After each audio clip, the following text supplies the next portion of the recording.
My grandparents are Christian, so I was brought up around the church. She was always very supportive. And so she saw my online journey was correlated with becoming Muslim. I know that I'm human. I know that I'm not a prophet. I know that I'm not God. But these people forget that they are too. One of the biggest things that changed the way that I feel about Islam is learning about the prophets and understanding that whatever I'm going through, someone else went through it already.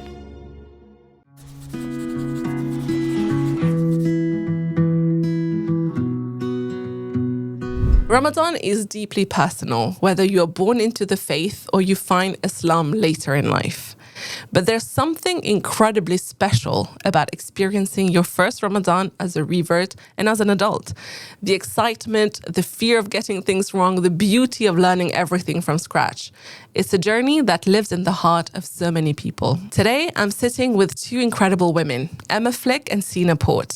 One English, one German, two different worlds, two different paths, both stepping into their journey towards Islam. And they are here to tell us about their very first Ramadan. One is navigating it alongside her husband and children, and one is experiencing it independently, building her own spiritual routine for the very first time. This conversation is very raw, honest, and filled with the small moments that shape a believer. From the very first suhoor to the first time telling your family that you have converted, those simple rituals become anchors to your faith and anchors to who you are. I also want to say a big thank you to Sajida, whose masjid-inspired and phonetic prayer mats are part of creating a grounding space for so many new Muslims around the world.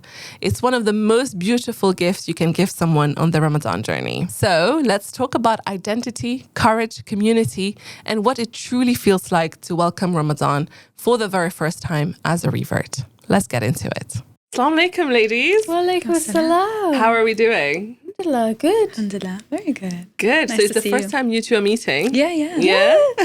We're best friends already. I saw her name on the podcast invite. I was like, oh, I'm excited to meet. Yeah, I mean, I'm very excited for today's chat. This is the first time we're doing something like this.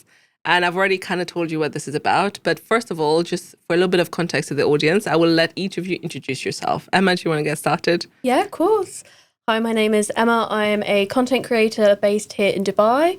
If you can't tell from the accent, I'm one of the very few Brits that are here. I know we're really hard to find in this part of the world. I also own a couple of businesses, work in marketing, and I reverted to Islam just under a year ago now. So this will be my first Ramadan as a Muslim, which I'm very excited for. Okay. And Sina? Yeah, hi, my name is Sina. I'm a businesswoman, and I, talk about business a lot, and I work with women on how to get paid to be who they are. And I've been converted to Islam. You just asked me like 10 and a half years ago. It's a bit longer than I'm married. And so it's really exciting because we don't really have these conversations so much. And excited to be here.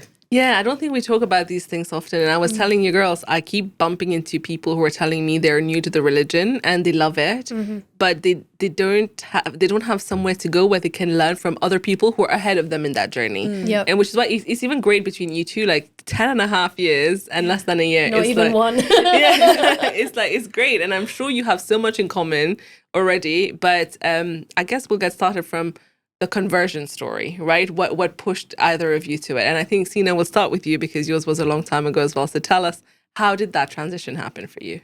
Yeah, it's been a long time, and it's kind of weird to think back at that moment because it feels so recent. And I think every time you have a moment in time is not major because of that moment. It's because of the emotion you have in that moment. But for me, people always ask me, like, what is that moment that things just clicked? And I have to always remember it was a long time. Like, it was actually years in the making. You mentioned earlier, you have been like fasting before even Ramadan, the first Ramadan, or, you converted. And for me, it was very similar. I think it was a longer process to convert. I grew up Christian. And so I always knew that there was God, and it always felt really good in me. But then some logical parts didn't make sense. Kind of like, is Jesus really the son of God? I just didn't understand why then Adam wouldn't be the son of God. And it was just things that didn't make sense to me when I became a teenager. And then later on, I was just always trying to find like the truth and like what's the next logical step. And at some point, it was more of a self-development journey than I have to now find a religion journey. And I think for a lot of people that is the case. For me, it was that moment when I asked myself, who are the 5 people around me that I spent most time with? Because I read somewhere the 5 people around you, you are the average of the 5 people around you. Correct. And so I was thinking, okay, who are those people? And I wrote it down, and I wrote down their commonalities, and I was like, they're all Muslim. That's so weird because they don't even know each other. One is, lives in Netherlands, one lives in Malaysia. So they didn't even have any relation other than that.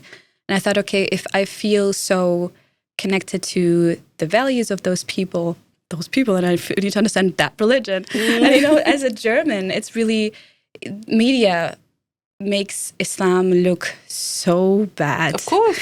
And I didn't realize that when I got into the journey because I was just focused on the part of like, I want to be a better person until I came back home and I saw how my father reacted to me being interested in the religion and thinking like, I'm going to turn radical now. And you're such a self-empowered woman. How are you going to, get oppressed now from this religion? And so for me, it was very interesting because it was more of a self-development journey of thinking, okay, now I need to get on that journey of discovery. And so I just did a lot of research in the beginning. What interested me was more the health aspect of, why are people fasting? Why is it so important? Ramadan was a big thing in like the sports community. And so that was kind of my entry. It's really interesting that we're here because Ramadan was the entry point for me to Islam. It was not necessarily reading the Quran or learning about anything. It was just the experience of Ramadan. And so the first year of Ramadan, I fasted one day, then the second 1 week, and then the third 1 month totally wrong, by the way. It's a learning progress. It's okay. No, it was really funny because if I think back, I just heard you fast from sunrise to sundown.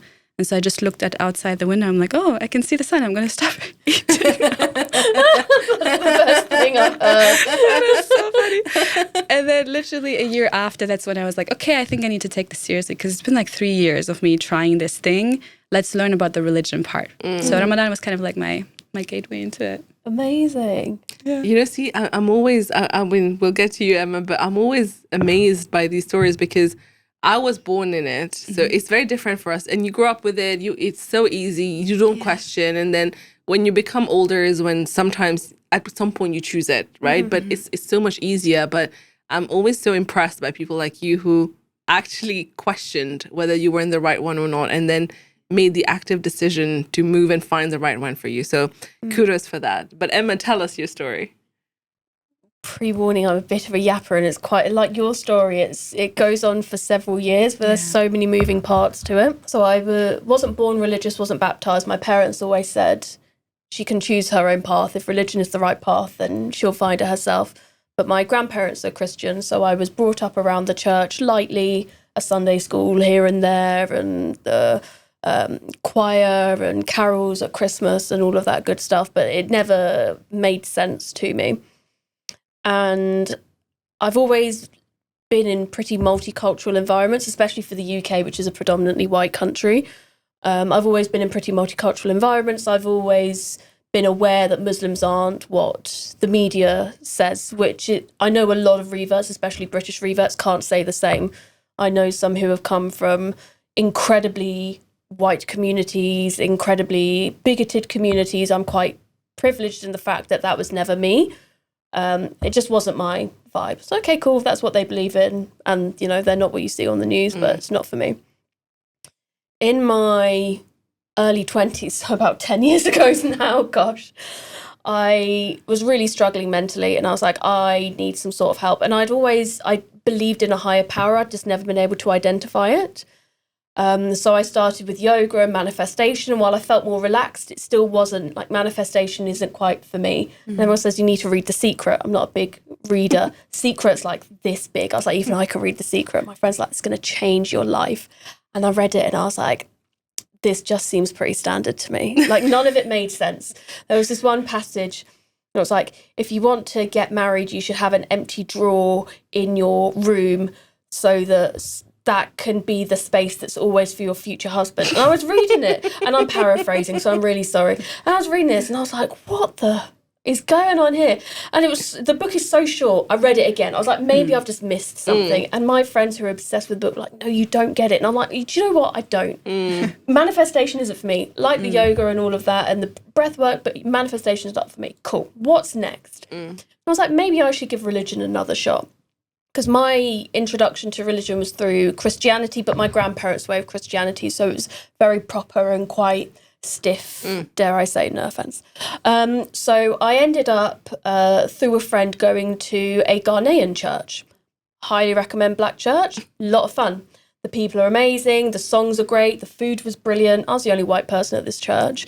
Every week I'd go home with like 2 or 3 Tupperwares of jollof rice because they're like, you can't cook it. So here's your jollof rice. And I was like, do you know what? I kind of vibe with this. I don't vibe with the religion, but I vibe with the people and the culture and the community. But the religion still wasn't for me. And I went pretty much every Sunday for nearly a year. I lived in Shepherd's Bush and it was up in Enfield. It took me an hour and a half. And it was a Sunday. So the train from Liverpool Street up to Enfield was one every half an hour. If you missed it, you were stuffed. Absolutely stuffed. And I tried and I tried and I tried because I was like, something feels right, but it was the community that I liked rather than the religion. The religion I still couldn't get my head around. And they gave me a Bible and I was going to all of the like extra study groups on the Sunday, didn't click. Now, in London, if you walk around, there'll be people that have a stand that will offer you a free Quran. And there was a guy outside my office. Every Friday, I think it was, he would be there with his table handing out free Qurans. And I was like, do you know what? I've got nothing left to lose here. Like, let's just see what this is all about. So I go up to him and I say, can I have a free Quran? And he hands me a white paper bag. I'm thinking, oh, I've just wanted a Quran. And in there, I got goodies. So I got a little Quran. I got a pamphlet on the 5 pillars of Islam, which I'd learned about in school because you cover religion in school. I got another pamphlet. You didn't? Germany, no. No. You're either a Christian, so you go to Christian study, or you're anything else, so you go to ethics. And the thing is, I wasn't like Catholic Christian, I was Jehovah's Witness. Yeah. So we went to ethics. Yeah. And then I had ethics class and we didn't learn anything about anything else. Oh, wow. Oh, gosh. Interesting. No, so we covered religion, all different types of religion at school, and obviously people from all of the religions would then speak when we were doing the term on Islam. The Muslim kids would be talking about it. So again, I'd always been around it. So yeah, I got the pamphlet on the 5 pillars of Islam, which I'd already knew about, and then I saw a pamphlet on Jesus, and I was like, Ariana, what are you doing here? I'm like, what's Jesus got to do with Islam? Because I'd always, considering, like I said, I was in my like early mid-20s at this point. I've been working really since I was 16, but in an office since I was 20. Around Muslim colleagues who'd fasted, I'd never once thought to ask the question, who is Allah? I'd always thought Allah and God it was a totally different path. So that was the first time that I realised that Jesus had anything to do with Islam. And I was like, you should have seen, my mind was blown. I was like, what is Jesus doing here? And that really piqued my interest. Weirdly enough, I never read the Quran, but I was reading, and there were some other pamphlets, and I was reading all the other pamphlets. And I was like, okay, cool, nice. And then probably about however many years later, I then moved to Dubai. And when I moved to Dubai, and of course you're in a Muslim country and you're surrounded with more and more Muslims, and I mean no disrespect here, but more and more Muslims who take the religion a lot more seriously. Because in the UK, and I'm sure in Germany and other parts of the Western world, I do understand why there are so many that do stray from the religion, the drinking, the smoking, the this, the that. It's so much easier to do.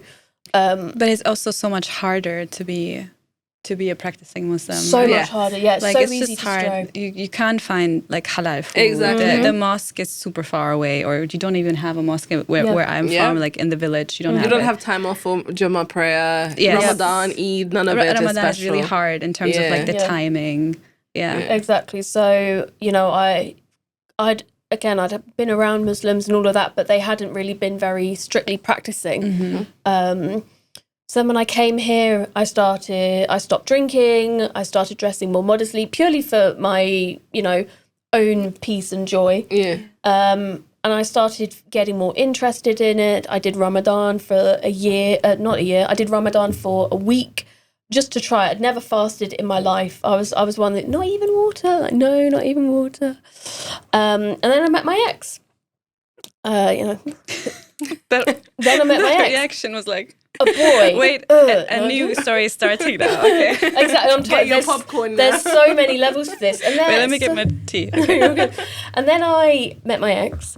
Obviously, he is an ex. We're no longer together, but he really gave me the confidence to explore Islam properly, because it always, like I said, it's always been in the back of my brain, like, what is this all about? Am I prepared to do it? And because I wasn't baptized, we had very open conversations. You need to be either Muslim, Christian, or Jewish for us to get married. But if we have kids, they'll be raised Muslim. And I said, I'm not having my children being raised in a religion that I'm not a part of. So either I become Muslim and I believe in this, or we'll break up. And it was very, very clear that that was one of the two outcomes. I wasn't prepared to explore Christianity any further or explore Judaism. It was either Muslim or nothing.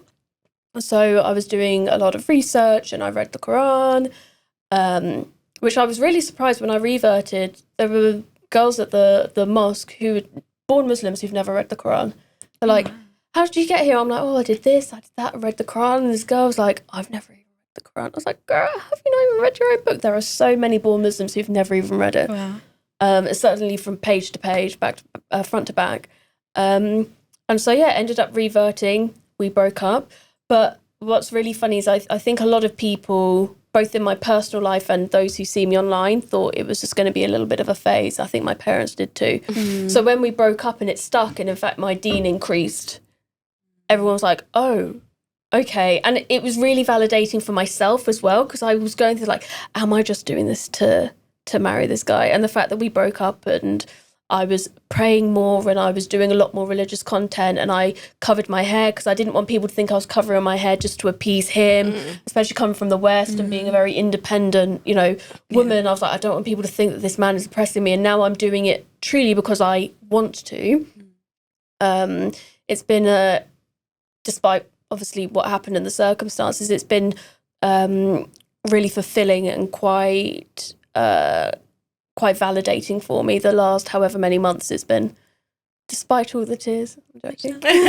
So in a very, very big nutshell, that's how I ended up in becoming a Muslim. Wow.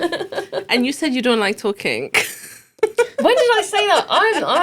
If there was a Yap Olympics, I'd be on the podium. I might not be gold medal. I know some people who yap. Even if I think you yap, you yap. Yeah. But I'd definitely be on the podium. I think I need some context. Like Sina and I, we met online, and then we had a podcast already. But Emma and I met in a very funny way. So one day I saw one of her videos come up, and I clicked on it. It was really good, and I saw that she followed me, so I followed her back. And then she messaged me, being like, "Oh, I can't believe this. We're friends now." Blah blah. I have no shame. If you follow me and I've already followed you and I like you, I will DM you and I'll go, "Oh my god, I can't believe you're following me. I love your content." I have no shame, and that's how I've made so many people. Like, how do you know this person? I'm like, they followed me and I DM'd them saying I love them.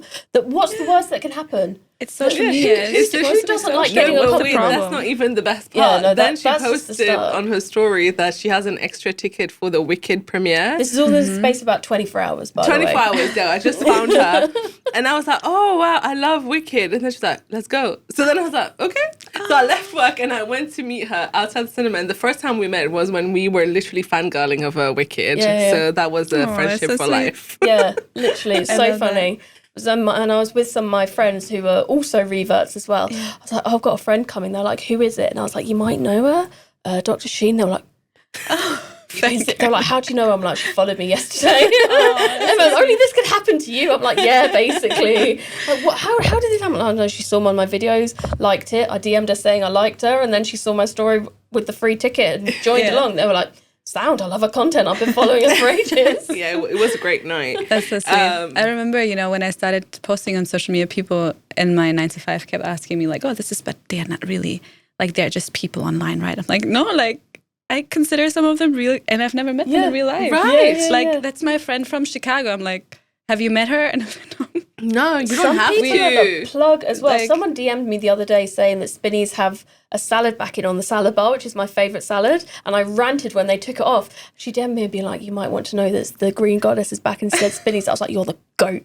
I've never met this girl in my life. I'm like, you're a legend. Thank you so much. You know, you have all these people that just look out for you. I love it. I love it. One of my followers messaged me saying, this girl is saying bad things about your content on her story. I reported her.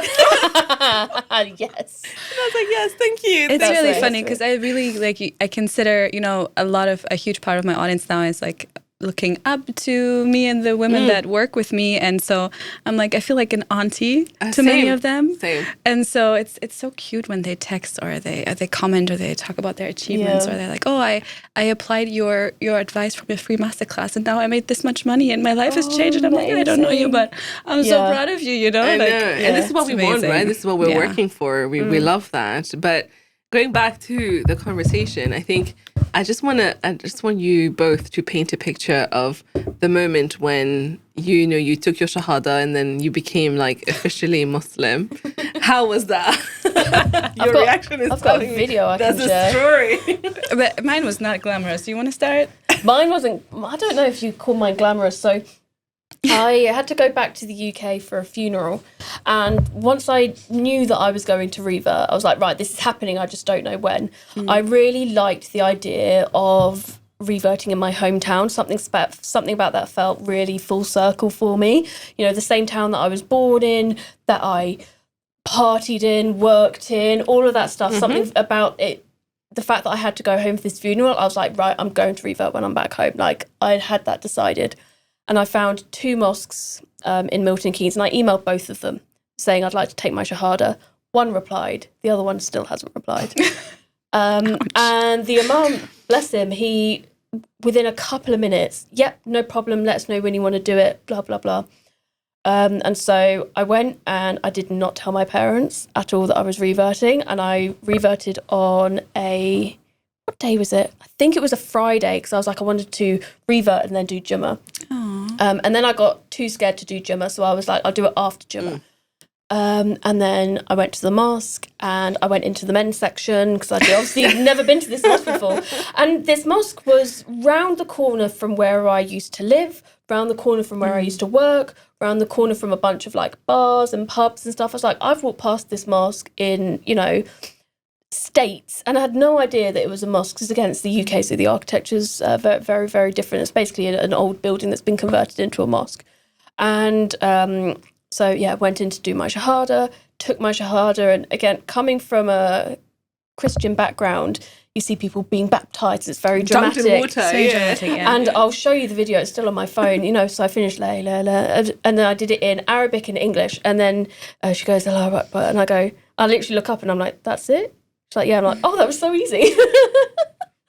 I'm like, I don't have to do anything else. She's like, no. I was like, oh, okay, cool. Sign the paperwork, done. That was great. And then I got a little goodie bag. They gave me some stuff, which was really sweet of them. She always takes the goodie All bag. the gifts, Why takes not? the goodie bags. Honestly. Are you in love, Ramadan? You're in love, Ramadan. And then that's it. It was super chill. And then when I came back to the UAE, I wanted to do it again in the UAE. So I have 2 Shahada certificates, one Dubai and one Just to be here. sure. Just to be sure. And it's also from like a legal standpoint. True. And it, heaven forbid if I die early or whatever, at least there's paperwork registered From the country. here. Yeah. So I didn't have to do it. I just wanted to for peace of mind. But yeah, the biggest thing for me was just how straightforward and simple it was. So how did it feel though when you walked out? Fine. Because I still hadn't told my parents. It took me about a week to tell them. They had no idea. And then I sat them down and I'm like, I have something to tell you. My dad's looking at me like, oh God, what's he done? And I'm like, I took my Shahada, and they both go, what is that? And I was like, it's like when you get baptised but Muslim. They're like, so you're Muslim now? And they were like, yeah. My dad went, all right. Just carried on. His phone, did not care. And he was like, are you going to marry your ex? And I was like, yeah. And he was like, all right. Literally did not care at all. Like, they were so unbothered about it, which was actually quite good. It helped relieve my stress, because I felt like a naughty kid who'd hidden something from their parents. Like, I've been living under their roof for however long, and they had no idea. But I felt fine afterwards. It was just a little bit weird. It took a while to sink in, if I'm honest with you. Yeah. But it was a nice bubble. It took me probably a couple of months before I told the internet, and that bubble was so nice. When it was just for you, it's private. Just me and like a couple of people knew. My ex, only like 2 or 3 people in Dubai knew. Only my parents in the UK knew. A lot of my closest girlfriends only found out when I posted it on social media. Wow. I loved that bubble. If I could go back and relive that bubble again, I totally would. No pressure from the outside world, just doing it the way that I wanted. I loved them. Love that. We'll talk about the pressures from the outside world. But what about you, Sina? Tell us. You had a very interesting reaction when I asked the question. Yeah, because I only found out months after I took the Shahada that I probably did it totally wrong and it was not legal or anything. I didn't know you need to make it legal, okay? So basically, like you said, when you grew up Christian and I grew up I don't know, a lot of people know Jehovah's Witness. So it was a very tight-knit community. And the way that we got baptized was you do it when you like make the decision yourself. When you're older. Yeah, so I was 12 or 13 and I read the entire Bible. I did the Bible study and I said, no, I want to get baptized. And then we had this huge, like twice a year, we would have this, not festival, but like a conference, like a really big conference. And they would put up pools and then everyone who wanted to get baptized, we don't call it baptized, but anyone who wanted, would go there. And I remember it so vividly. And I felt so special and everything. And then with Islam, it was very, like, it was so personal because, I mean, what I didn't say earlier was at the time I had basically no network. So I had made the decision to convert based on these 5 people that I had in my life. And then over time, it was just, that was like 2-3 years later that I actually, made the decision to convert.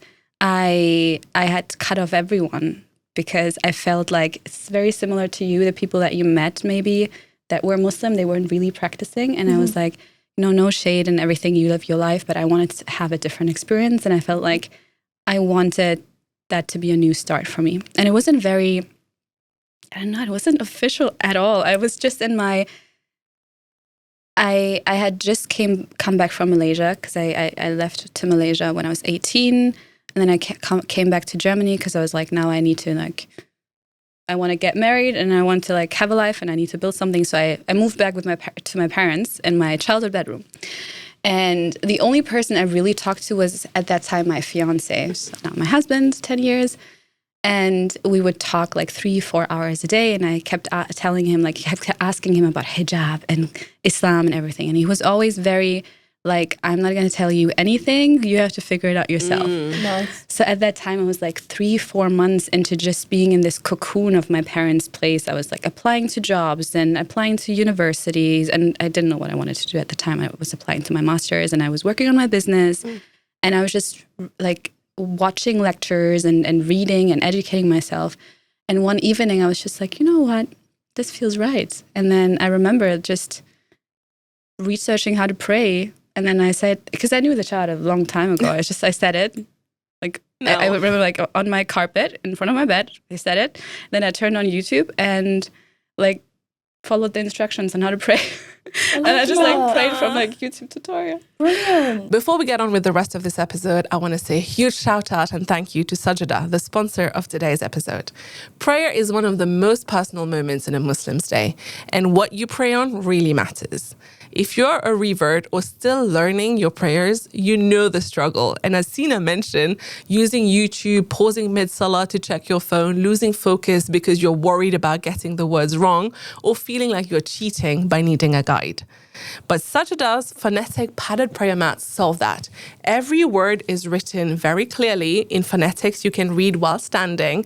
Every position is marked, and all Sajida prayer mat designs have a 0.6-inch foam cushioning, which means you're elevating your salah to the next level of comfort. Your knees won't distract you in that sacred moment. It is the most comfortable prayer mat you will pray on. Customers have told them that this mat helped them learn to pray independently, without the anxiety, without a phone, and without the guilt. And if you are looking for a meaningful gift this Ramadan, whether it is for your mother's needs, for a revert in your life, or for someone you love who deserves comfort in their daily salah, Sajida is a gift that supports their journey with beauty and purpose as well as with comfort. Visit sajida.com and use the code Dr. Sheen for 10% off because prayer should feel accessible, grounding, and deeply personal. Once again, thank you to Sajida for sponsoring this episode. Now back to the rest of the conversation. And I didn't tell anyone other than my now husband. My parents didn't know. My father would have lost his mind. Like, I had to figure out first how to tell him officially. And the second person I told, which was it was accidental, she just found out, was my grandmother. She passed away now, but she was like, it's okay. We feel it. Oh my God. It's okay. You're good. Take your time. Sorry. Take your time. No, it's good. It's okay. You just learn how to talk again. It's okay. So my grandmother was still Jehovah's Witness until she passed away, but she was always like, thank you. Thank you, Emma.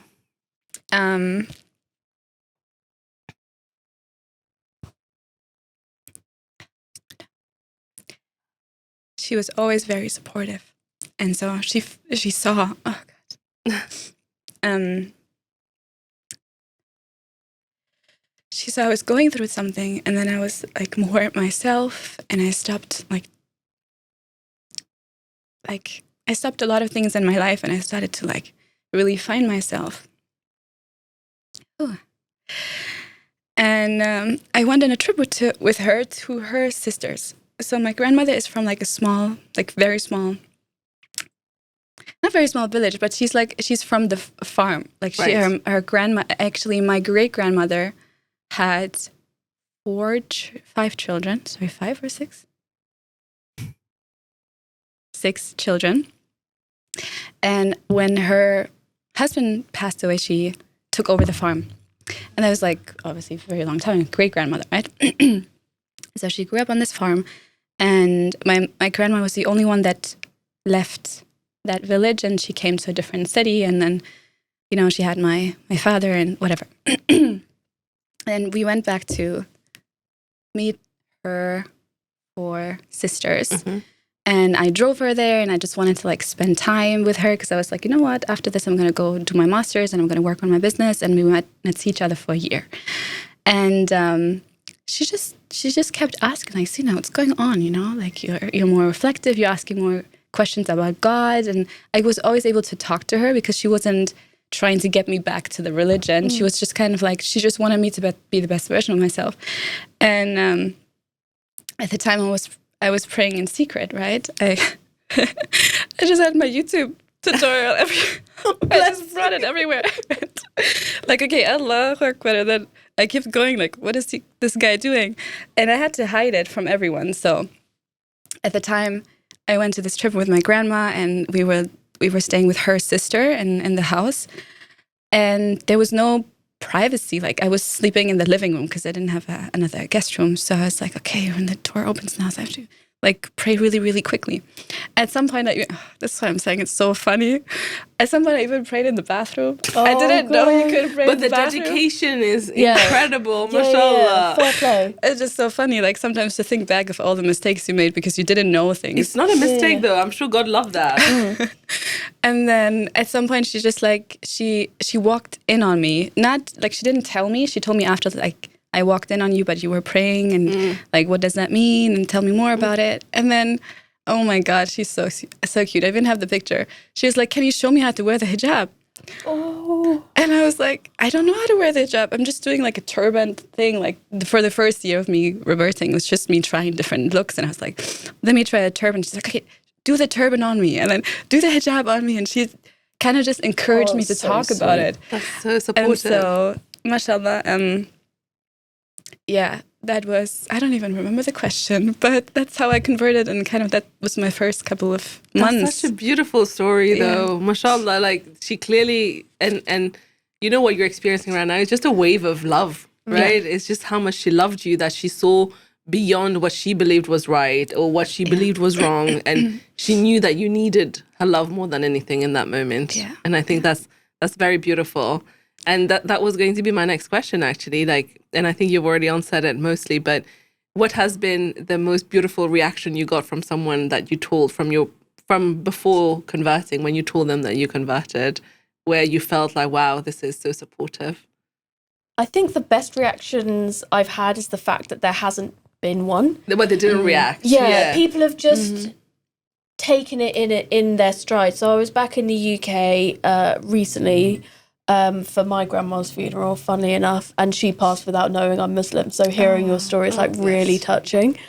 But the fact that I, I've messaged my friends and they're like, okay, I've checked in town and this and this and this restaurant are halal.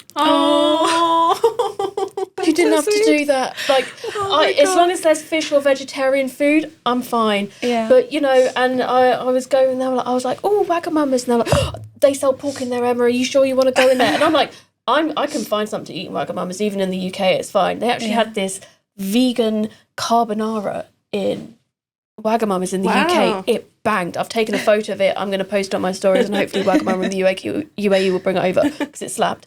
But even my friends are just like, oh, are you okay to do that? Or like, do you need your hair covered? Or I went to Oman with a girlfriend recently and I told her I was trying to do as much of the trip with my hair covered as possible.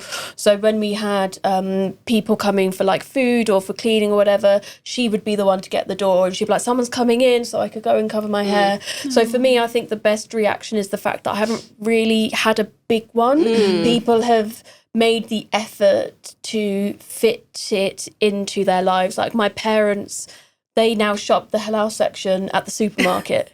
And they made paella, and my stepmom was like, "That's not pork tritho, Emma. We found some halal tritho in Sainsbury's, and that's what's in there for you." Oh, like so sweet. We had a barbecue. My dad's like, "Found some halal beef and black pepper sausages for you, Emma. Not my cup of tea, but you have fun." Like the fact that they've just like naturally, done that, and they're still. I think the way that I've been approaching my religion as well is I don't want people to be feeling like they're treading on eggshells with me. You eat what you want to eat. Yes. My parents are still having a charcuterie and a glass of wine, but then they'll make me a separate board with halal meat and cheese, and they'll be like, "That's yours. We're having pork and wine." Yeah. Treat yourselves. Have fun. I would feel really, really bad if people felt like they had to walk on eggshells around me because of this decision I made. This is my decision.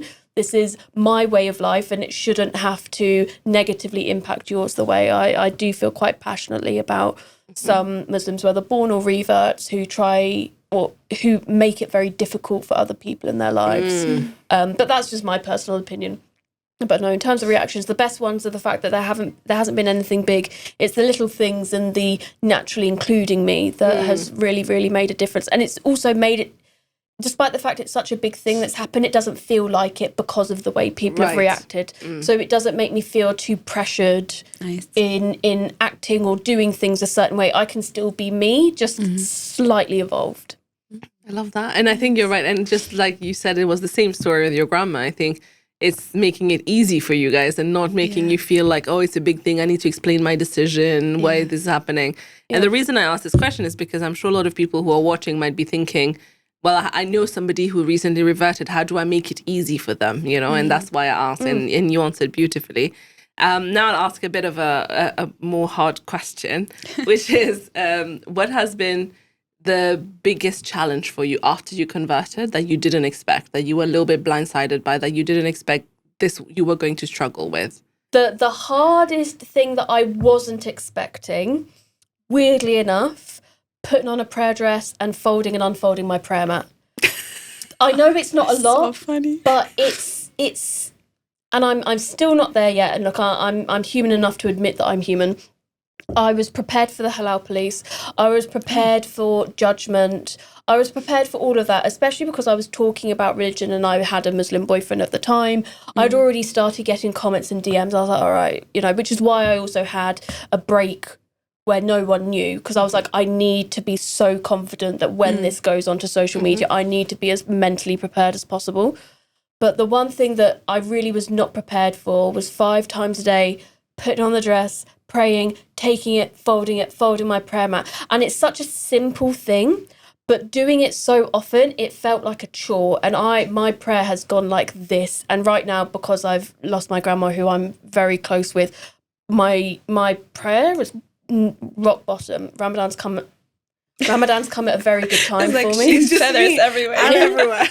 Ramadan's come at a very good time for me because right now my my deed and my prayer is really, really low, but that's because I've gone through something that's really, out of the 3 deaths I've had in the last 9 months, that's the one that really, really got to me.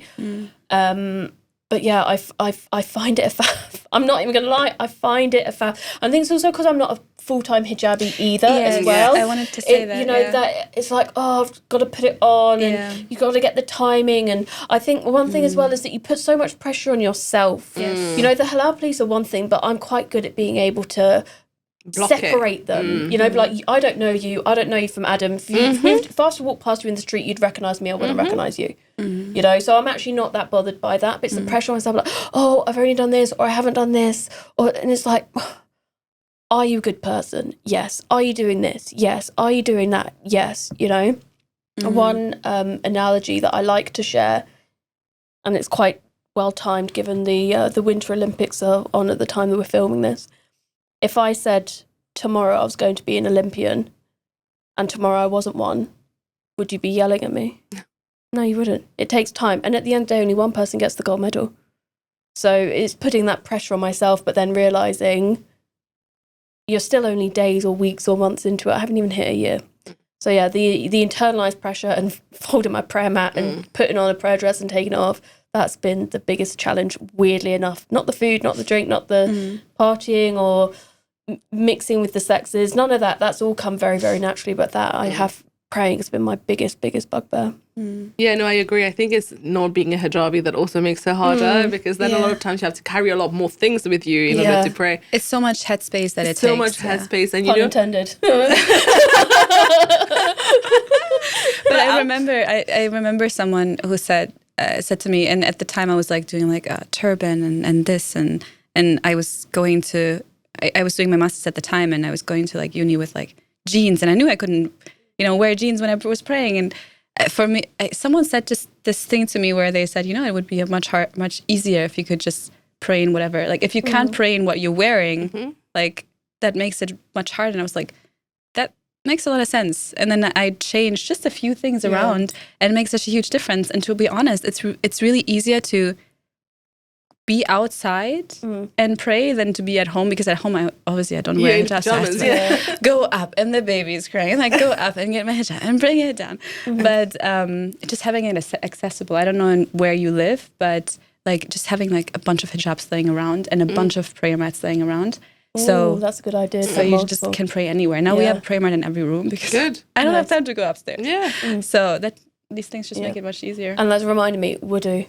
If I didn't have to do wudu, I'd probably pray a lot more. Oh, really? Yeah. Yeah. People always say, just hold your wudu. I'm like, nah. I'm like, I can't agree with that. One, that's unhealthy. Thank you. You shouldn't do that anyway. But no, I think and I'm going through a lot of internalized struggle at the moment on like what is the right way to do wudu. Because you have the Quranic way, which doesn't include snorting your nose, and then you have the Hadith way, which includes snorting your nose. And so I'm going through a real like internalized battle now of like, which one do I go with? Because you have the one that you just have to stop thinking and just do it. Yeah. It's really not that. It's not that. Like there's much more important things than exactly. And I keep thinking God is not that petty. Yeah, literally. And like perfection is really killing progress for everybody in all elements of life. And I'm saying to myself, do you know what? Just even if it is invalid, just pray. Even if you're not doing it properly, or if you haven't done wudu properly, or if you're not covering your hair, just get into the motion of praying. It's like, when you go to the gym, they just say, get changed and go to the gym. Correct. You don't have to do an hour workout. Just get your body used to that process. But it's also because you're thinking there are so many rules, but in the beginning you try to do everything perfect. I remember I used to go to uni with it was cold. I studied in London, so I moved to London when I converted.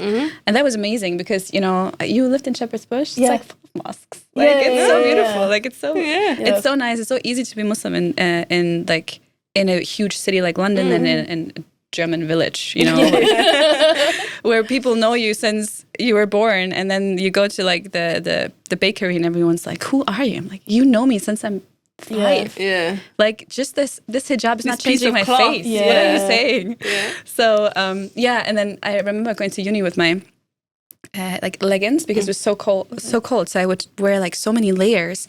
And I thought I have to take off every single thing to make wudu, and then oh god, there's so many funny stories that I can tell about things that I did wrong. And then at some point, my friend told me, and I had this amazing friend that I met in the prayer room in my uni. She became my best friend. She brought me to the mosque, and anyways, she told me like you can just make wudu over your you just do it in the morning and then just make wudu over your socks. I'm like, it's gonna make my life so much easier. Like, this is nothing. I can just go pray whenever I want. And I feel like in the beginning, you think there's so many rules because you read everything. And when you read, you see the perfect, how people make it perfect. And then when you just hang out with Muslims, you're like, oh, okay. Like, they just go super fast and like, okay, and I want to do it 5 properly. years. You know, it's coming from a good place. I want to do it properly. But again, but then I about freak myself out. Yeah, it's all about intention. Yes, exactly. But if you do it, like, it's better to do it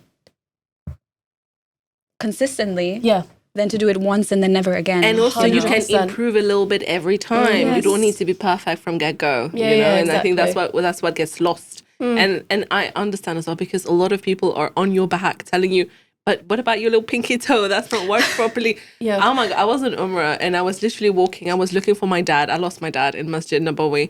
I'm looking for him and I see him from far away. So I raise my arm to wave at him and my sleeve just slid down a little bit.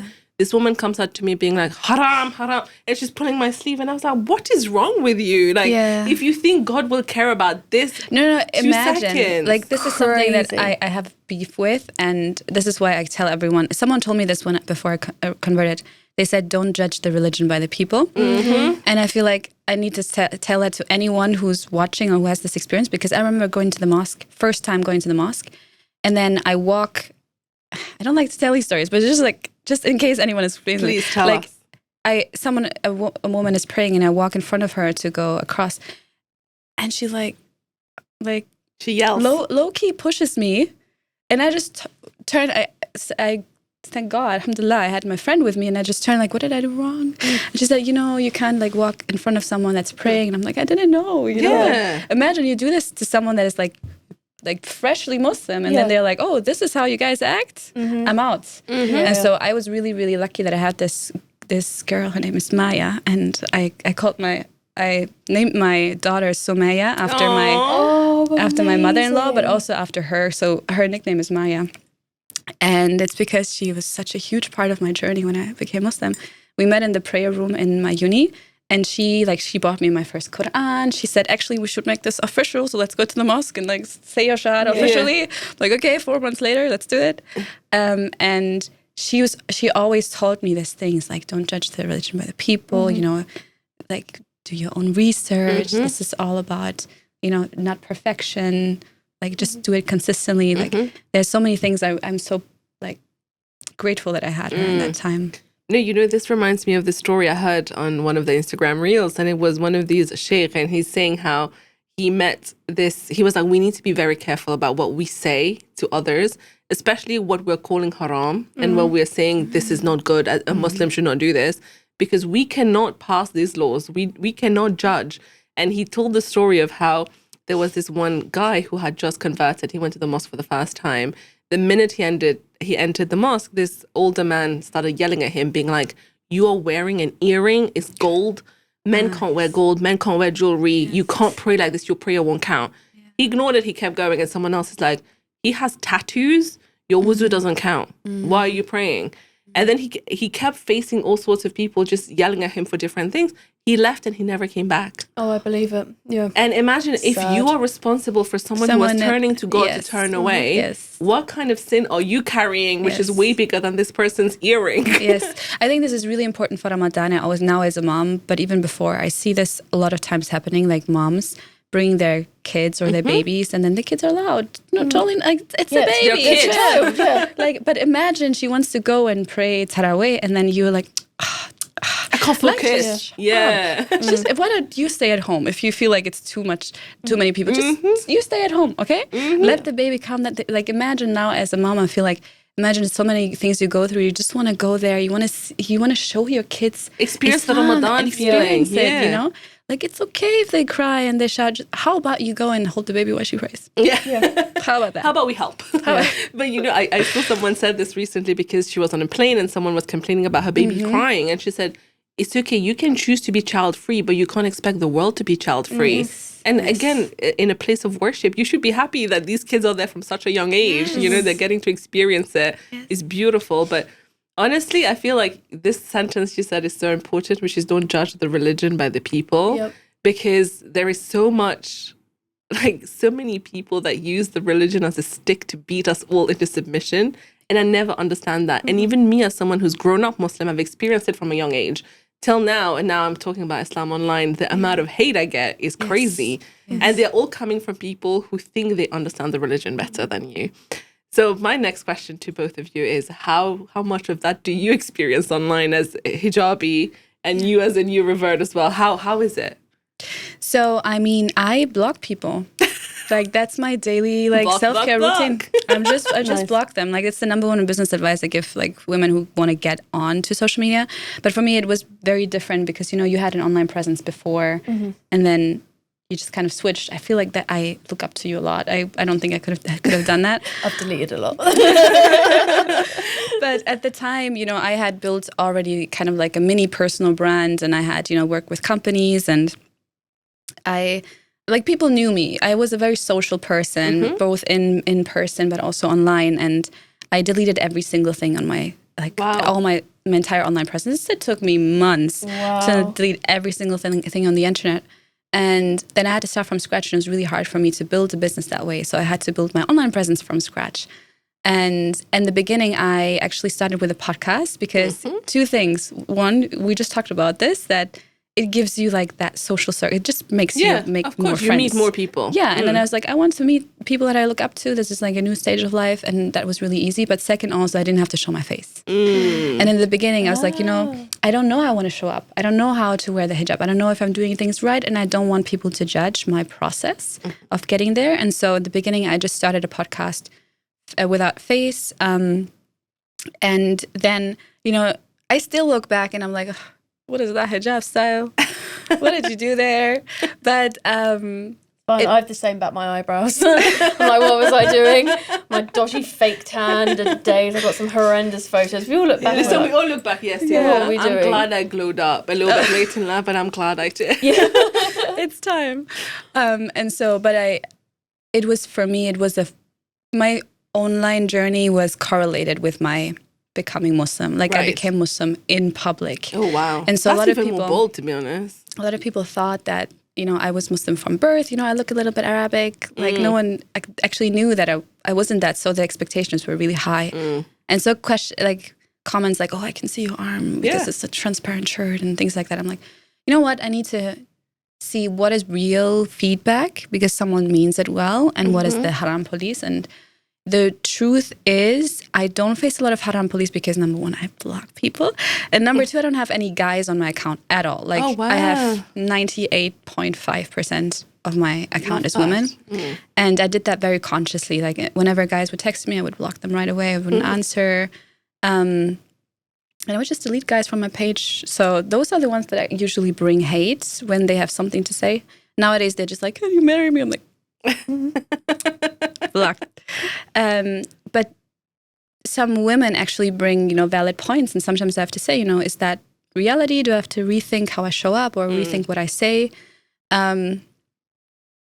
I used to speak a lot more about being Muslim because I was I was actually in the diversity field. I was diversity consultant for a lot of big companies. I was working with Adidas and the Adidas hijab and modest wear. And that was really amazing because it was, for me, it was a form of like just representing myself and like how I feel, like opening up spaces for women like me, because I was always the only, right? I was the only Muslim woman doing this. Like, as a keynote speaker, I was the only Muslim woman like working in this field. And I wanted that to change. You know, I didn't feel like that I should be the only Muslim woman. Like, it's time for that to change. And at that time, I would get more kind of people putting their opinions out there. Oh, what are you doing? Why are you doing this? But to be honest, much more love than hate.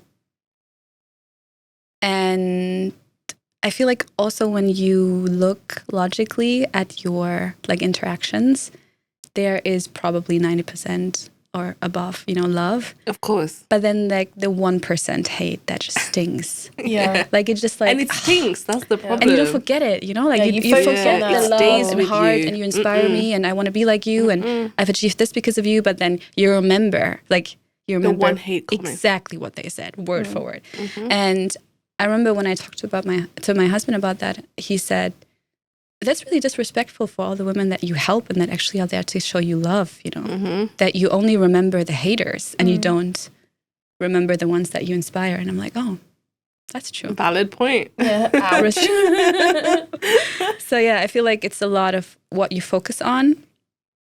And then in terms of what I post, I remember I don't post a lot around the actual facts of Islam because I feel like I'm not in the position. I'm more of how it shows up in your life and how, values. I remember I posted once about something and then someone commented like, that's not valid. And I was just like, oh, that's literally, I don't delete anything. But I think I deleted 3 posts in the last 10 years. And at least 2 were about someone saying like that. Actually, that's not completely accurate. Like, okay, I don't want to spread misinformation, so let me delete that. And then I just move on. Yeah, block. Okay. Block is my self-care ritual every single day. I love that. Wow. What about you, Emma? I've started blocking people. I used to pride myself on the fact that I never blocked people and I never deleted comments. It was something that, people, you're deleting comments. I'm like, no, I'm not. The app is automatically deleting it. Because I've been on social media, since I was a teenager, but I've really been making content for about like 5 years. And I've always been quite lucky, alhamdulillah, with my comments, even before I was Muslim. No real hate posts. And I started on TikTok showing my braces journey. So I was showing like my janky teeth, getting teeth pulled out. Oh my God. And I was like, if I'm going to get hate comments, it's going to be at my janky teeth. And I didn't really get many. Every now and then you'd get a you're fat, you're ugly, you're annoying. I'm like, tell me something I haven't told myself. If you're going to insult me, do it properly. Be creative, Calling me fat is boring. Oh yeah, they are not creative at all. Everyone just keeps not posting creative at all. I remember like when I had hate, it was all the same comment. It was on TikTok. That's another story. I was featured. I didn't want to interrupt. No, go ahead. I want to hear the story. We love hate stories. That's just I was featured in Vogue, and I did this, what's in my bag. And then it got featured because it was in German, and I asked them, should I speak German in the video because it was Vogue Germany. I said, no, you just do a little Denglish, which means like just whatever you feel like. Do a little English, a little German, and I did that. And then people in the comments like, just go back to your country. I'm like, I'm from a German village. I speak very well. It's just, I don't do that in the daily life. So I just like spoke English. And then 6 out of 7 hate comments were like, I'm surprised you didn't pull a bomb out of that bag. I'm like, you're not even creative. That's so boring. I mean, it was funny the first time. Yeah. But then 4 other comments, like 5, was like... No, my whole approach to hate comments has been, like, I've told myself way worse things than you've ever told me. You can't get to me when I've looked at myself in the mirror or I've had really, really down, like, dangerously depressing days. I've thought some things that will never get said out in public. You calling me fat or ugly or annoying is nothing. I've thought all of those things about myself. Like, I'm yet to see a hate comment where I'm like, okay, cool. And that was before I was making Muslim content or Islamic content. But it doesn't do anything to you? No, it doesn't bother me, but also I'm autistic. So I'm quite good at being able to... You can differentiate. To cut people out. See, I'm not. I take it. Yeah. I really take it. It still, like, bugs me sometimes, especially when someone, like, and you see the same name. And again, I really pride myself on the fact that I didn't delete comments. I don't do that anymore. I saw a video and someone was like, you delete comments. Yeah, because it's my social media. And I was like, how is that not switched? This is my social media. Yeah. I get to decide not just what I put out, but also what stays if someone in. would bring trash to your living room. Yeah, throw it around your exactly. Okay, cool, do it. And that was only recently. That was probably in the last maybe 6 months. And I have started blocking and deleting people because I'm like, do you know what? Shut up. Like, if you don't like me, don't comment. And look, I'm not above judging people. Okay, but you don't make the time commenting. That is what I don't understand. Like you scroll, it takes so much effort to stop and comment. Yes, and I'm also there like if you were to walk past me in the street, you would never say that to my face. No, they wouldn't. You would probably actually stop me and ask for a photo. I have a friend, she's very big on social media. She gets a lot of hate comments, but she gets people coming up to her. She lives in Dubai. She gets people coming up to her in the mall, in Global Village, whatever, asking for photos, tagging her on stories, and then the next story is like, she was the this, da da da da. I'm like, you've just asked for a photo, being like, oh my God, I love your content. You fake. Like, I can't deal with it, man. But I have been able to like disassociate. Yes. I've always been quite good with that. That was before I started talking about religion. And then I got with my ex and people knew he was Muslim. Why are you giving me stick? I'm not the Muslim here. He is. Like, what is your problem? Like, I understand what their problem is, especially now that I'm Muslim. Like, I get it. But also, why am I getting the hate here when everyone knew at the time I wasn't Muslim? And then I became Muslim and I still get a little bit here and there. But my approach to this is just sinners judging sinners for sinning differently. You know, we all sin. You just have an issue with the way that I do it. You're not perfect. Wow. Yeah, That's deep. it's true, but also it's because our sin is more visual to them. Yeah. It's more external. Yeah. So they feel the need to correct you about that because there's no perfect human being. There's no perfect Muslim at all. I know that I'm human. Yeah. I know that I'm not a prophet. I know that I'm not God. But these people forget that they are too. You know? Yeah. And these people are out here. I did a video quite recently when people are like, you're going to hell. I'm like, if you say I'm going to hell, that means you think you're God. That is shirk. Yeah. And everyone was up in arms. Because only God can tell. Only God knows if I'm going to heaven or hell or not. So if you say I'm going to hell, you think you're God. Have fun. I'm not saying whether you're going to heaven or hell or not. I don't know you. All I'm going to say is have fun on your day of judgment. I love that. And I'm not above judging. I do it privately, okay? Me and my friends, we will talk about people and we will have our comments. And even privately on my own, I will scroll and I'll see something. I'll go, what an absolute boop. I will never, and I have never, and I will never comment on someone's post, especially publicly, who I don't know, to say this. I'd never even DM them unless I knew them. You know, but I have actually DM'd someone once, but that's because they showed the house and I knew exactly where they lived. And I was like, I just want to let you know, Safety I know exactly issue. where you are. Yeah, I want I you did to that be also aware of yesterday. that. Yeah. But I've never commented on anybody's lifestyle or fashion or their body or their religion, publicly or privately. It's always been in a private setting like this, obviously, without any like gossiping away, yapping away with girlfriends. When people are like, oh, you're this, you're that. I'm like, okay, if you pray 5 times a day and then you beat your wife, you're not good. I know. You know, it does it. That's why I say it's sinners judging sinners for sinning differently. We are all human. I know that I am, and you forget that you are too.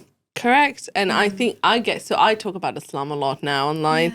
And oh my God, the comments. And a lot of times I'm like, I'm trying to do something nice. Yeah. If you're going to get into the nitty gritty of my nails or my hair, how is that helping anybody? I'm trying to help people here. And recently we had a big drama because I made that video about whether men can wear gold or not.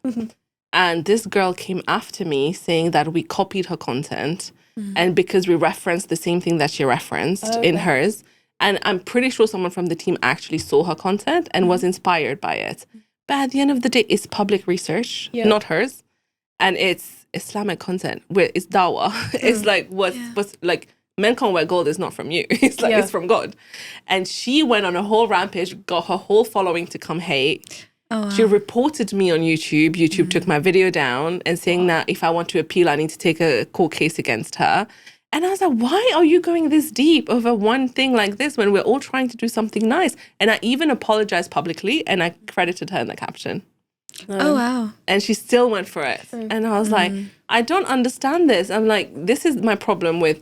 And a lot of times this puts me off doing content, Islamic content, because you have to deal with so much more. Yeah, that's so why much more. Exactly. Yeah. And you're like, yes, I understand it's majority love, as you said, but it's also so much more hate than I've ever dealt with in my life. And I'm like, why am I signing up for this? Yeah. Like, it's really hard as a person to deal with all of this. And people come at you for the way you practice religion. They come at you for the way your parents raised you. They come at you for little things that you were saying. And I'm like, why? Let people live. And it's exactly what, and when you go on their profile, and it's like, I don't even want to get into it, but especially the men, they only follow women. And it's all like all these models. And I'm like, What are you doing on Instagram, sir? Why am I seeing men make videos being like, women in Islam are this and that and all of that? And then I go on your page and it's shirtless videos in the gym locker room. Why can I see your nipples? Why are your nipples on the internet? Right. I have a problem with that.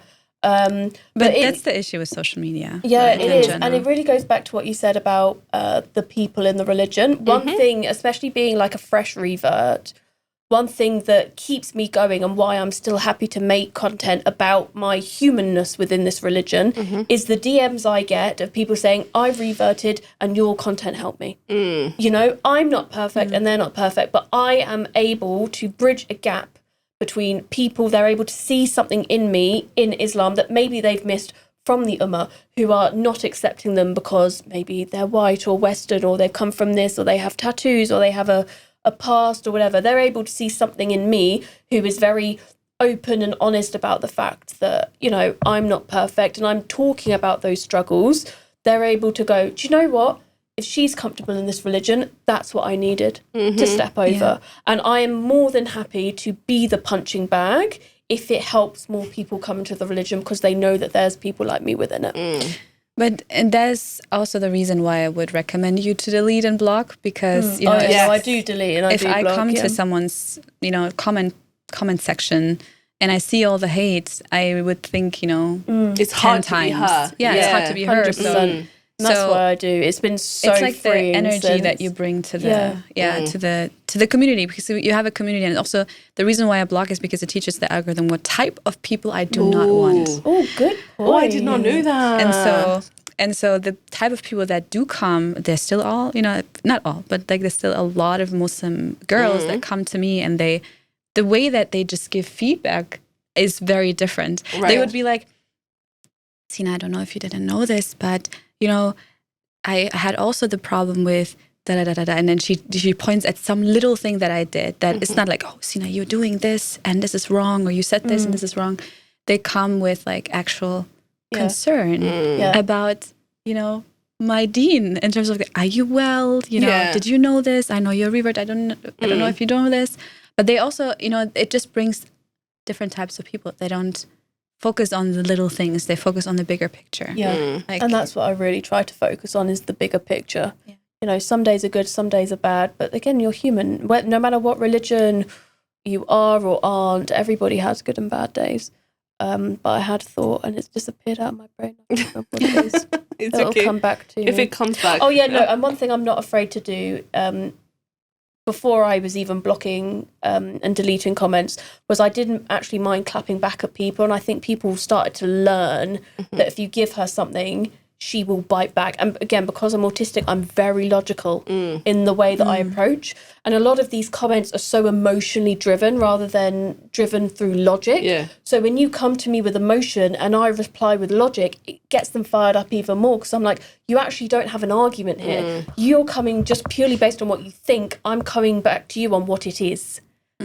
But again, you're teaching the algorithm that you're interacting with those people. I know, give you more of those people. I know, but that's why I don't do it as much anymore. But sometimes what I'll do is, if someone leaves something, I'll leave a comment, I'll wait for them to reply, and then I'll delete and block so I know they've seen my comment. I love it. I just want you to know what I think, and then you can go stuff yourself. Yeah. Well, you know what I used to do?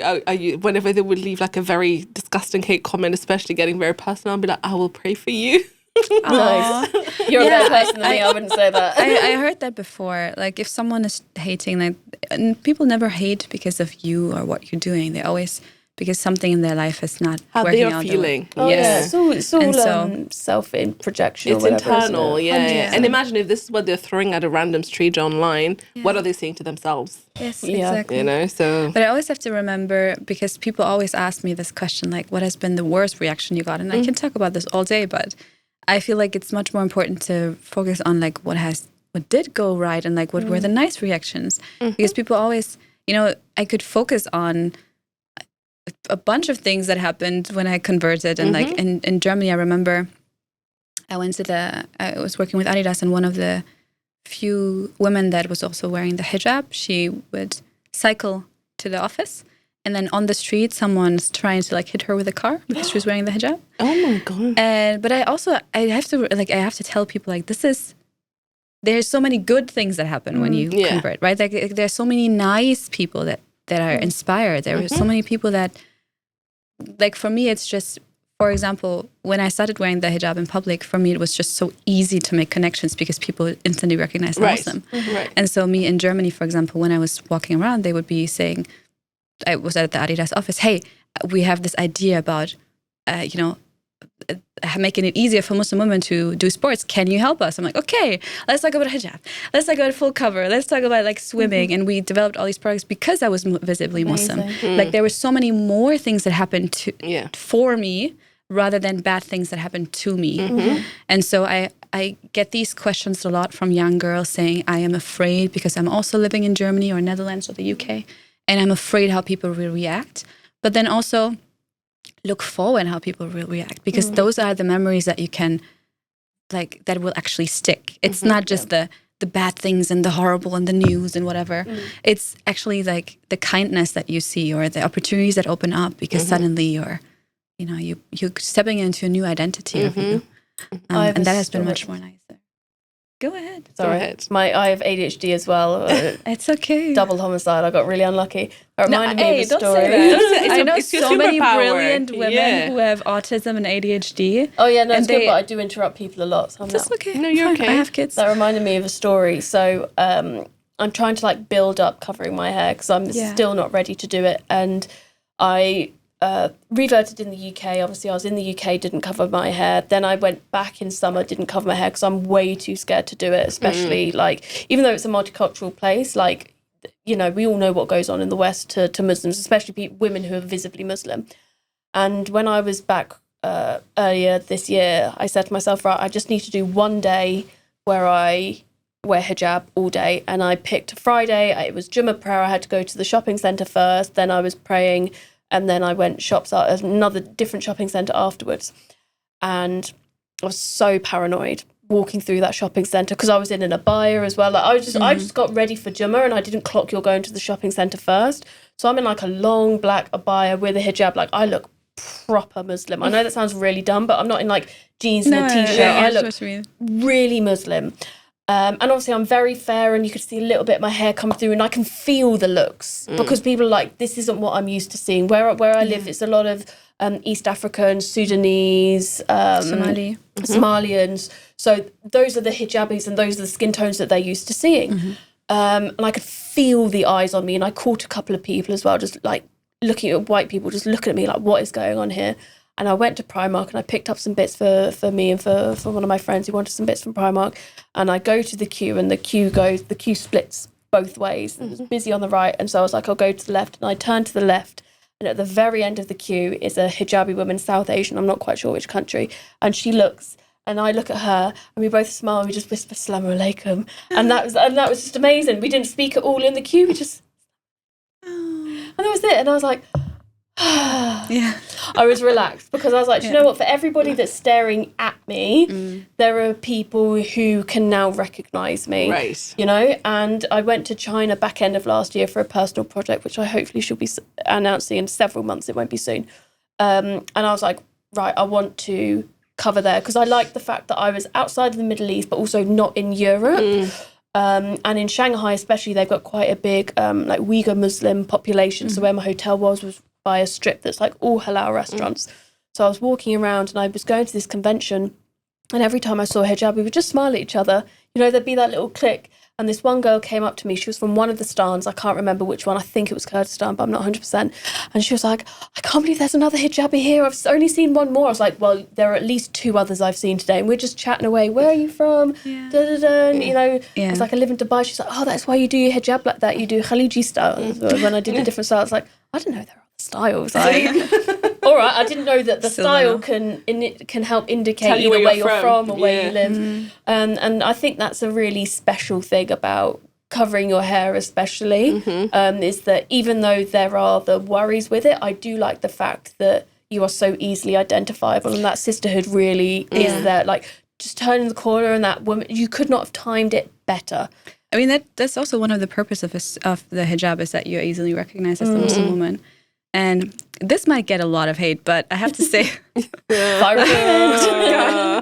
I have to say, I saw a lot of positive. How do I say this?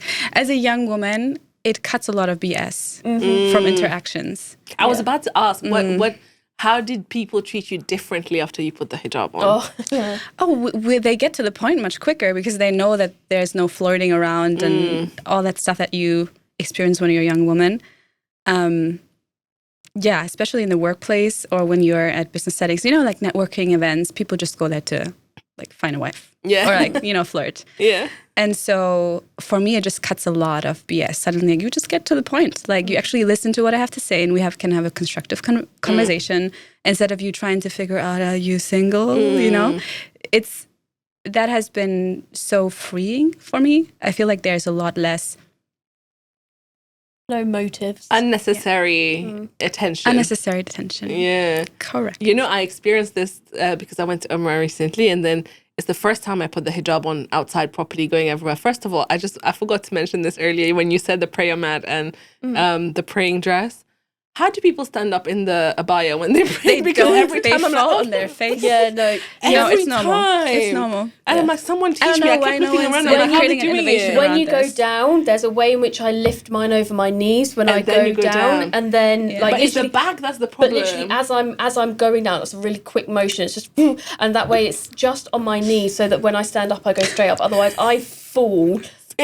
my foot is always on it when I'm standing. But that was one issue I had. You also can't go stairs, like up the stairs properly. Like I can't. Oh no, I can't do fall. anything with it. I was like, I'm there like this. I don't know why we haven't come up with an innovation. Like any businesswoman out there that wants to get into the abaya space, please. Innovation. Fix it for all of us. But then I was wearing the hijab, and funny enough, people kept asking me if I'm from the Khalij, because I realized that I'm wrapping it the way the Khaliji women wrap it. Yeah. And it was so freeing. It was so freeing. Okay, but I don't know if I was there. Try niqab. That is so freeing. You feel like a ninja. No one, first of all, no one messes with you. Yeah, no one will come to you. And you feel like you're just watching people, but you're like invisible. Yeah. You're just watching people in secret. Yeah. Every time I go to you can look at them, they can't look at you. Every time I go to Global Village, I walk past the stand that's selling the niqabs. I didn't realise there were different lengths. I'm like, oh, no, I don't want to. But it is on my list just to try, because you can get them really cheap, like 10 dirhams or something, especially it can also look really pretty the way that you like. Oh, some of them are really pretty. I kept seeing people wearing it. But no, it's so freeing when you wear it. You're right. And people I immediately clock how, especially with men, they treat you so differently. So different. There's no inappropriateness. There's no unwanted attention. Everybody leaves you alone. And I was like, for that reason alone, I would. Yes. Yes. I would. It makes a huge difference. It does. Especially if you're interacting in like a business sense and you actually want people to listen to your words. But it's a personal experience. Do not come for me. See, it's all we feel the need to always be like, don't come for me. It's because we know they will. Yeah, because I know how it's like without and how it is with, right? Of course. I lived majority of my life without, like this, and I was alone as a young woman. I left alone to Malaysia to build my business there. I came back alone, and I lived in Berlin. Like the worst places you can be as a young woman is Friday night in a capital city in Europe. Yes. You just don't feel safe at all. And I can run around here in Dubai. I always tell people, like, here in Dubai, 2 a.m. in downtown, we were living right next to Dubai Mall, like literally access to Dubai Mall. You can go to the street, on the street, 2 a.m. Yeah. No issue. You feel like it's Sunday, 11 a.m. in Germany, in German village. 2 a.m. and it's full of people. It's not just the full of people. Like, you will always have, like, you just feel safe. You feel safe. I can't explain it, but you feel safe, It's very, it's very different on a Friday night in Berlin or London. Like, oh yeah, 100%. You can't, London, forget nighttime. You can't walk around during the day. People are snatching things from you. But listen, in the interest of time, I can't believe we're running out of time. But obviously, Ramadan 2026, what are your plans for Ramadan? For you, obviously, we'll get to you. You're the juicy one. It's your first proper one. But with you, now you have kids too, right? Yes. 2 kids, mashallah. How do you create the Ramadan atmosphere at home for them, especially? That's actually a good question, because it's the first time we have like a house and I am able to like decorate and make it home. And so we just put up like lamps outside because my husband's family is going to come over. They're staying with us, so it's going to just be the whole night, staying up outside in the garden. And for me, it's just so different because now having kids, they start, like my toddler, he loves like Quran, like stories. But I always have to think now, how do I make it so easy for him to understand the concept? Like, how do I explain Jannah? Oh, it's a place where you can have everything that you ever wanted. If you want the clouds to be made out of, I don't know, candy. He doesn't eat candy, but like, if you want, he loves horses. So he's like, Jannah is full of horses. He's like, oh, Jannah is full of horses? Really? That's so cute. What kind of horses? Like anything that you want. What kind do you want? Oh, I want a Shire horse, and I want like a white horse with like freckles.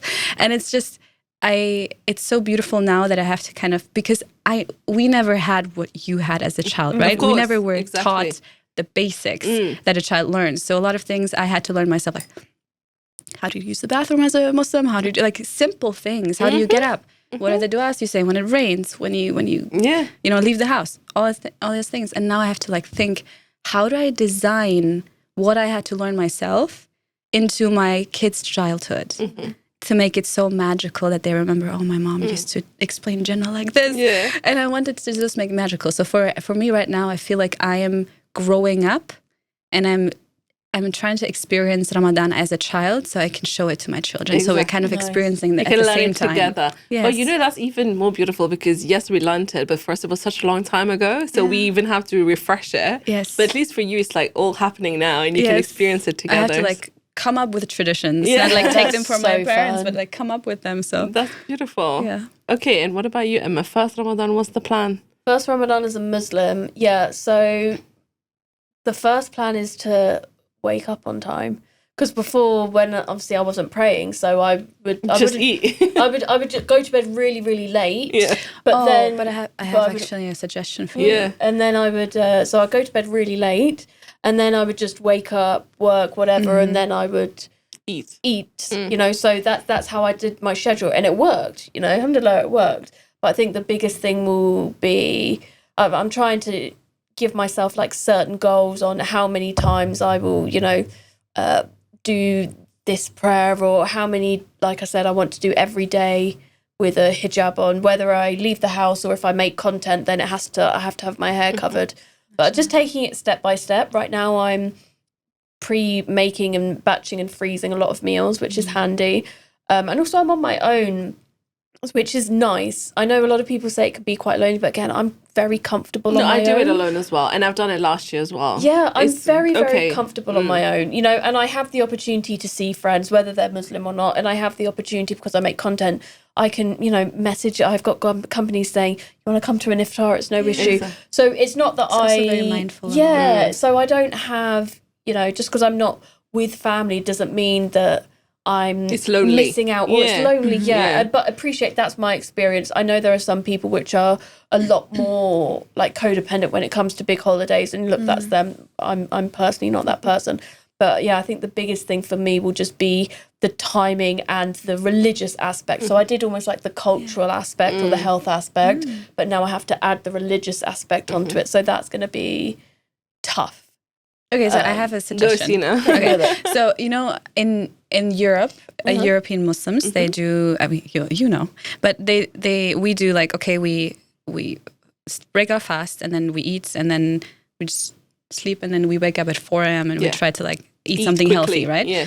And when I had my first Ramadan with my husband and his family, Sudanese, they did it that they basically don't eat at 4 a.m. The last meal is at 1 a.m. So they make their breakfast, so to speak, at 1 a.m. And then they just sleep properly. And it's fine because you have a proper meal. Yeah. So you basically, either you can take a nap after iftar and then you come back for tea and you have a proper meal at 1 a.m. Yeah. Or you don't take a nap and you just stay up, but you can sleep from 1 a.m. onwards instead of having to like interrupt your sleep and then get up and have to like, because I feel like that had made a huge difference to just how I approached my day. Because first of all, I don't feel like this cortisol spike of having to get up at 4 a.m. and eat. Yeah, that's my thing. Like, it wakes you up. People are waking up, they're having like dates and smoothies and you're not that hungry fruits. At that time anyway. My what I think is going to work for me is that eat really late, sleep for a couple of hours, wake up, just to pray. Fajr, but stay as dark and as sleepy as possible. Don't eat. Go back to sleep. So my body is basically... You just drink water. It's right like before. it's like I've basically just... You know when you go to the loo in the middle of the night and you want to keep it dark, so you're like, I'll just pee and go back to sleep and my body won't know. That's how I'm trying to approach it. So I just like, wake up, wudu, pee, wudu, pray, water, neck it, sleep. Yes. You know, and I want to keep my body difference. as like calm as possible, because once I am up, my body like wakes up really quickly. And then if you eat, you're too full to sleep again. Correct, exactly. And it's just such a huge like spike for your exactly. Your and body people suddenly, like stuffing themselves before Fajr, then they're stuffing themselves at Iftar, then they're stuffing themselves at Suhoor, and I'm like, even before I was Muslim, I was like, that's not the whole point of this. You're not meant to, you're not, just because you haven't eaten and drunk for, let's say it's 12 hours, doesn't mean you then spend 12 hours on an unlimited buffet. Like, you still have to be, you have to be considered with it still. Yeah. So, I know, like, a that's funny one thing I need to do. side story. One of the brands told me that, for Ramadan, we're really focused on food fast content. And I was like, that kind of like defeats the purpose. Yeah. What do you mean you want food fast content in Ramadan? What do you mean food fast? Yeah. Food first, as in food focused first. on food. All the content needs to be focused on food. And I was like, that's not how Ramadan that's works. not the point of this. That's not the point of this. That's why exactly like people who are like, at night it's a feast. That's not the point of it. No, so I'm just trying to figure out, because we don't have long to go, and I've just come back from the UK. I've got like, I don't know, however many days now to sort my life out, and so I need to figure out like my gym routine, because I don't want to lose that, but I also don't want to. Obviously, Don't I won't overdo it either. I don't want to overdo it, but I want to be like as considerate with my time, because I've done it before as well. That helps. I'm like, if you've done it before, you can do it again. The only issue is that now I'll have to make up the days. Which I obviously don't have to fast on, which I didn't have to do last time because I wasn't Muslim.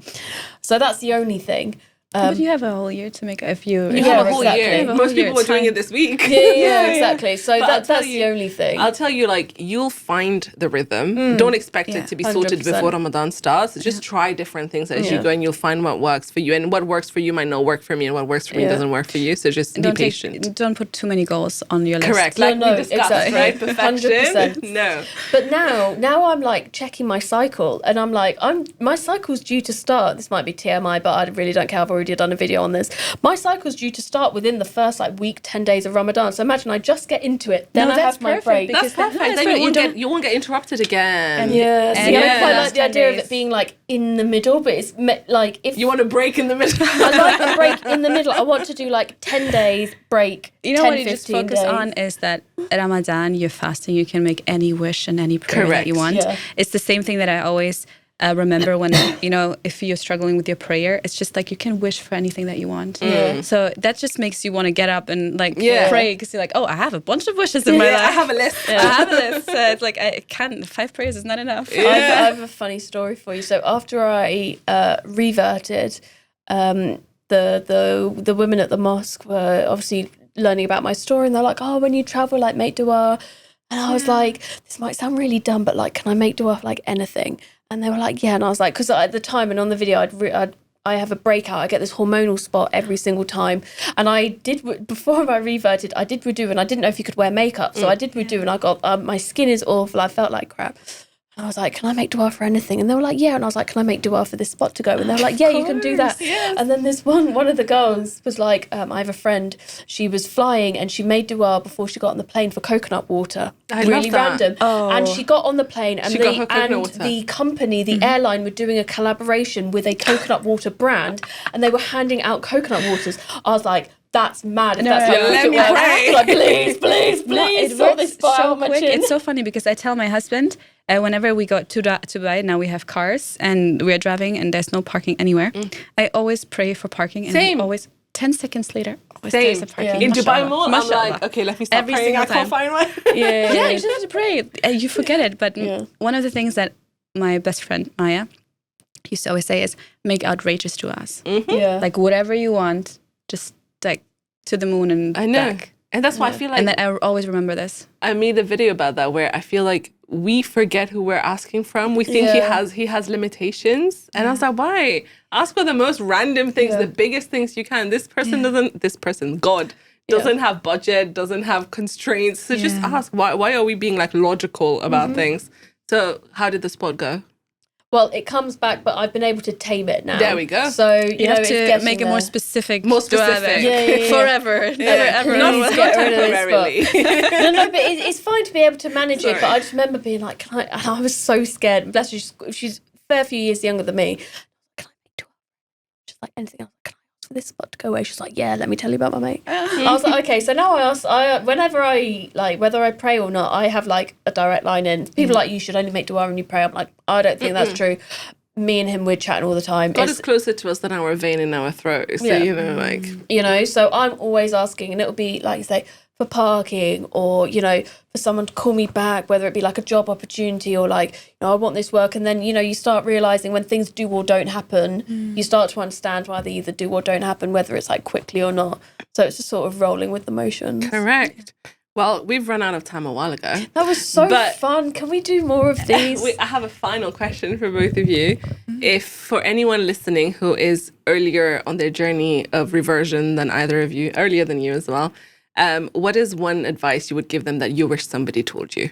My journey was quite lucky because I did it essentially with my ex. So for me, it was really useful to have somebody there. One thing that I always say to people is they need to be kind to themselves.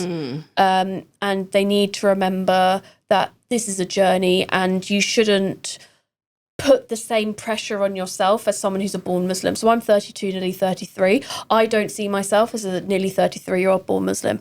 I'm taking it back to about maybe 12 or 13 years old and I'm building it up from there. And this all goes back to all the conversation we had earlier about putting pressure on yourself. You know, that is the hardest thing. And I think when it comes, this might be controversial. I know a lot of people will say, just do it and figure out afterwards. I don't think you should do that. I think it's better to take your time and truly believe, because leaving the religion, I don't think should be an option. It should be something that is a final decision, but that's just me. I think you should take your time with it. You should try to meet as many people as possible. You should research from many different sources, because even within the religion, even the interpretations can be incredibly biased towards someone's own agenda. And just, read and learn, and even just like YouTube documentaries. There are some really good documentaries on YouTube about the Prophet's life and about Islam and about history, which I was watching all of those, you know, even before I met my ex. So I think the biggest thing is, just be patient and be kind to yourself. I love that. I think for me, it's every question that you have is Islam answers it. One of the things that I didn't know is like every single part of your life is like we have a rule and we have a way of doing things. And so whatever question you have, it's there, and you just have to. For me, one of the biggest things that changed the way that I feel about Islam is learning about the prophets and understanding that whatever I'm going through, someone else went through it already, and I will just learn from them. Exactly. And then two more things. I think one is learn the names of Allah, because you will use them when you pray, and just learning them will make you understand that there's no limitation in life. Like, you can ask for anything, you can achieve anything. And then the other one, what I think helped me the most was the identity shift. If you want to become someone, you have to act like you are that person. So, and you know, when someone stops smoking, they don't say, I don't, you know, no, thank you, I don't smoke. They say, I'm not a smoker, right? And so when you want to change that identity, you step into that. And it's not just, I am Muslim, but what does that mean to you? You know, like I try to pray. No, I'm praying. I'm Muslim, so I'm praying. And that thing, like that just has changed a lot. When things come, especially when you live in the West, there's always like, oh, you have a meeting, you can't pray 5 times a day, but I find a way, you know, I will go into an empty meeting room every single time. I will go, and I can see that with a lot of like born Muslims, they feel shy. I'm like, I don't care. I will pray in the mall, on the floor, or in the changing room. Like, I will find a way. I will not wait until I lose my prayer or come back home. Like, because what if I have an accident? And I die. Then I die without my prayer. Like, so that identity shift, like stepping into that. If you really want something, then make it your identity. Don't make it, I will try, I hope. No, I am. And that will make a lot of things easier. I love that. Get rid of the word try. Yeah. right? Just do. So, girls, Emma, Sina, this has been incredible. This was so fun. Thank you so much for being so open and for sharing. And this has been truly beautiful to learn about both of your journeys. And thank you for inspiring so many women online. Thanks for having this platform. Thanks for having us. It was so good to meet you. I love this.